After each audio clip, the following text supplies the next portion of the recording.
Good evening, campers, dreamers, and babysitters. A group of young people go to a remote marijuana farm where they hope to make some quick cash, but they discover the location's darkest secrets and now must try to escape the mountain on which they are trapped. Yes, folks, this is our raw reaction review for Trim Season.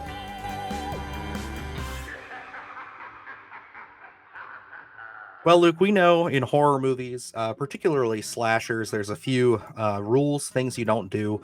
And one of those is you don't do drugs. You can't smoke pot. You can't take mushrooms. You can't do anything like that. It is one of the key guarantees to death in a horror film. And I just have to put it right out there. These characters, they were just they were goners from the start. I mean, like there was nothing you could do when you're talking about a film like Trim Season, which is, as we stated in our opening, a horror film that takes place on a marijuana farm. And yeah, I was pretty curious about this when I saw the early announcements a few months back. I think right around 420, they released the trailer for this. You know, it's obviously very marijuana centric. And it was an interesting concept. It very much felt very folklore-y, very midsummer-esque, and I was very interested to see it. So we were pretty happy when we got a screener for it. So we got to give it a watch here. And Luke, how are you feeling about Trim Season? Going into this one, seeing that trailer, I was excited. I know you had turned me on to a documentary a couple years ago, I believe. I don't know if it was on Netflix or not, and it has to do with kind of it takes place on one of these kind of farms like this, and we talked about that being an intriguing concept for a horror film, whether it be a slasher or something else. It's just such a viable kind of region to do something with. And so when this popped up, I was like, oh, I'd love to see what they do with it. And when I looked at the trailer, there was particular scenes in there that caught my eye from just looking very intriguing. One particular being that looked like a red tent with the outside of the dark forest, and I thought that was rather well done. So this one had my attention going into it, so I was rather excited. And to be honest, it did surprise me in terms of the quality that they did bring here, because I do think they make use of the setting for the most part. I still think there is some left on the table, certainly for if you wanted to do a straight up slasher and use that concept. But I think this one was rather well done. It didn't hit all the spots I wanted to, but I was rather happy with it. Yeah, and I know the big thing that we spoke about before we went on air here was there's probably going to be a lot of comparisons to Midsummer in just the sense of kind of going off into this almost secluded society. It's not necessarily as deep as Midsummer goes with them kind of having their own thing, but like they are really out there on their own. They're trying to hide away from obviously the authorities and just people in general. So it's a very isolating experience. And obviously with all the drugs and everything going on, it's hard not to make the comparison. But I think that there is just enough here to set itself apart, particularly in kind of I don't want to spoil it because they don't go too deep into it in the trailer. What we're dealing with as far as kind of the inciting incidents and what exactly our characters are up against. And I gotta say, it hits a lot of really strong moments for me. I think that overall it's a very well composed film. I think everything looks really nice as far as like the budget, because I mean you really, they make use of their surroundings and these kind of cabins that they have, these areas. It never looks too overly cheap. There's a few spots during the beginning where I can definitely see some of the budget limitation, but once you get up to the actual like farm itself, that's where the magic really kicks in my opinion.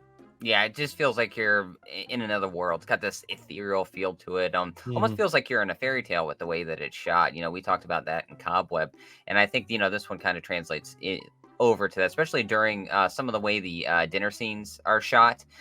Just kind of with it very dark, but also warm. Oddly enough, and those really did catch my eye when we're kind of introduced to our villain, so to speak. I think she was rather intriguing in terms of where they went with this, because it is something that I guess would be maybe a little more supernatural than what I was expecting when we dove into this one. But I like the way they handled it. I just wished maybe we had gotten a little bit more in terms of the horror elements to it. I know all hell breaks loose, so to speak, toward closer to the end. But I really would have loved for the ideas that they do bring and they do touch on. I really wish they would have, pushed up all those incidents a little bit earlier in the film, because I think, by the hour mark, I was kind of waiting for everything to go down. Now, when it does go down, I think it is worth it. But, I think when you look at it, while they made use of the setting, I think there was so much more that you could have done, especially with the elements that they do bring.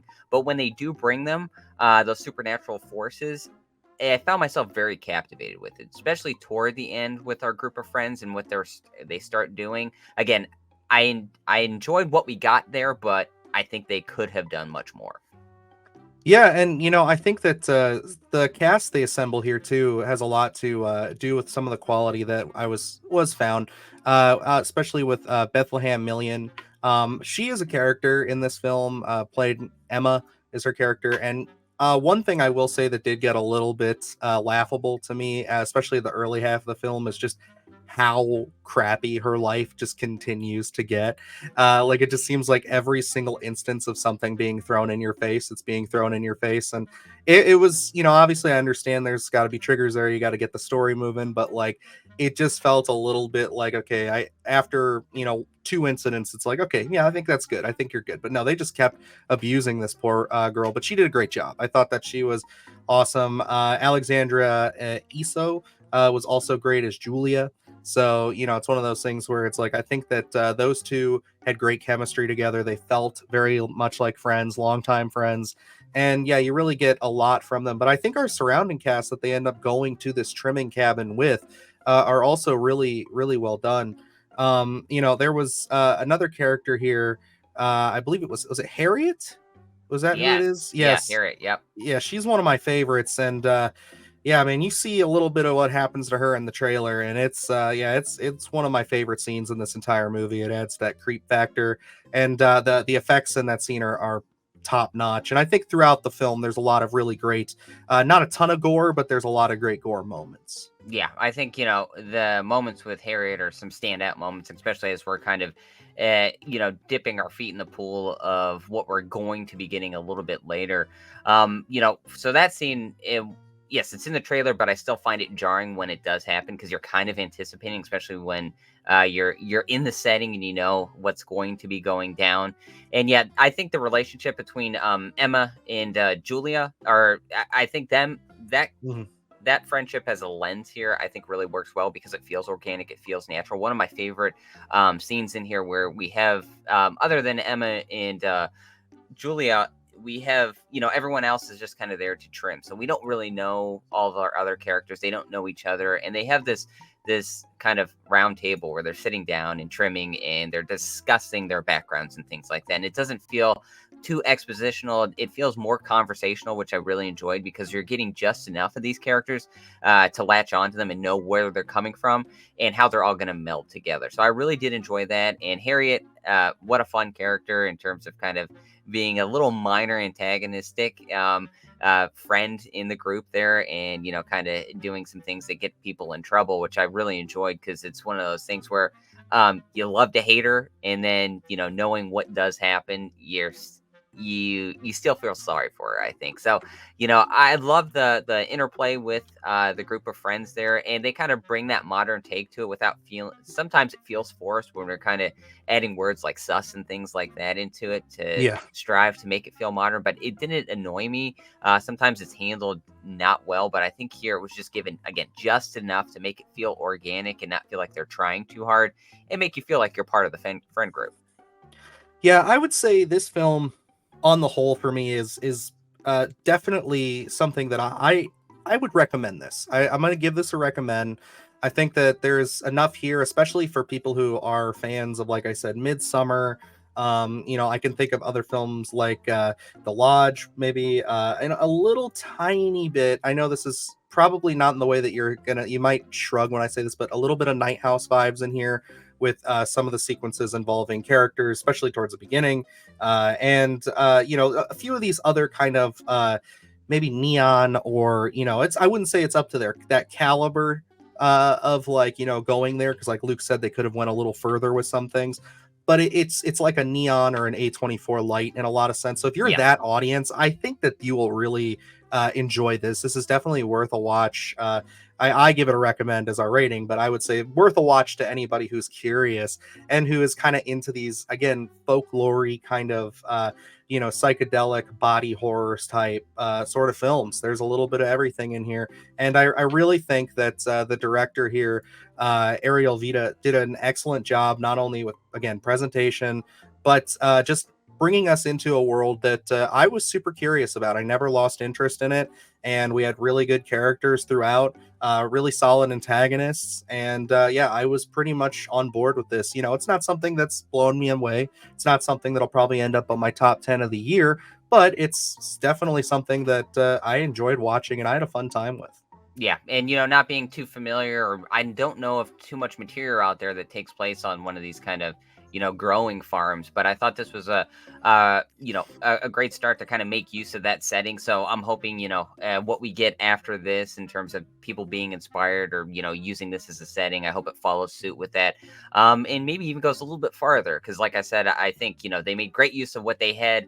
There could have been instances where they went a little farther or leaned a little more into the horror, but I'm right there with you.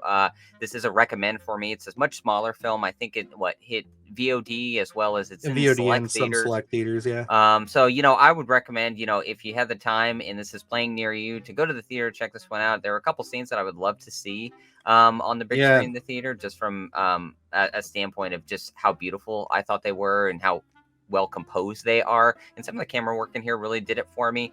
So I think I go out and support a smaller film like this. Like Dylan said, this does feel a little A24 light, but I don't find that to be a bad mark on a report card here in any sense. No. I think this will work for a lot of people. And yes, it dives into the horror. There could have been a little more there, but I do think they bring a unique element. And when they do dive into the horror, it does make you worth it. Plus, for me, the opening scene really compelled me. I was like, I don't know what else we're going to be getting. I think maybe that's what set me up, because it does start with a pretty wild beginning. So, I think horror fans will be satisfied in that aspect. For me, easy recommend. Yeah, and I gotta say that is a great way to put that, is that opening scene will definitely capture you and at least make you interested to see where we go from there. I will say it takes a little bit to establish our characters and get moving from that point, but I think that having it open with such a big like WTF moment, that it's just kind of like, wow, like I'm satisfied up until things start getting crazier again. Because it does take its time to set things up, but it is well worth it. And definitely, again, something I was a bit more surprised that I enjoyed more than I thought I might. I thought maybe it'd be a gimmick film, kind of like, takes place on a weed farm, killer weed, things like that. It's like, no, there's a lot more to this. And I was definitely, and I gotta say, last piece to this, very good summer film. I feel like it really captures those summer vibes really well. Good summer horror film. Again, a little bit more that A24 crowd, but than a slasher, but it was solid. I enjoyed it. So yeah, guys, that's 2 recommends for us on Trim Season. This is, again, available on VOD right now. We were inundated with screeners this week, so this one came in a little bit later, but you can go rent this. I say rent it right away. Check it out. Support this film. And if it's, again, like Luke said, playing near you, go see it. I think it's definitely worth your time. So, other than that, we got a lot of great stuff up on the channel. Lots of the reviews already out for you. Have a lot of new horror starting off the month of June. And we got some big boys coming later. And then next month, oh my God, we got 2 big guys coming. So other than that, that's going to wrap us up here. So until next time, I'm Dylan Newell. And I'm Luke Janesco. And remember, stay scared. Do the horror shit, gonna do it live. Cause Splattercast kick it every day they live. Splattercast, gonna smash your ass. Splattercast, gonna smash your ass. Splattercast, gonna smash your ass. Splattercast, gonna smash your ass. Splattercast, gonna smash your ass. Splattercast, gonna smash your ass. Splattercast, gonna smash your ass.